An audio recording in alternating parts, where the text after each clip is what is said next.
Assalomu alaykum hurmatli mijozlar. Mana bu kuxnyani bitta fasadi. Ko'pchilikdan savol tushadi, qanaqa kraska urasizlar deb. Hozir uriladigan kraskalarni ko'rsatib o'taman.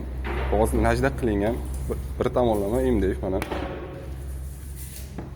Buni ustidan mana bu Nippon Flex Astar uriladi. Eng premium variantdagi gruntovkalarimiz bular. Malyarlarimiz yaxshi tushunishadi buni. Buni ustidan X-loydan keyin mana X-loy Nippon kraska uriladi. Bu ham premium variant hisoblanadi. Xohlovchilar bo'ladigan bo'lsa, ustidan poliuretan laklarimiz bor.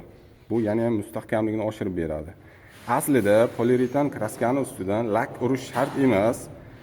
Yanada mustahkamroq bo'lsin, premium chiqsin degan mijozlarimiz uchun mana bu laklarimiz bor.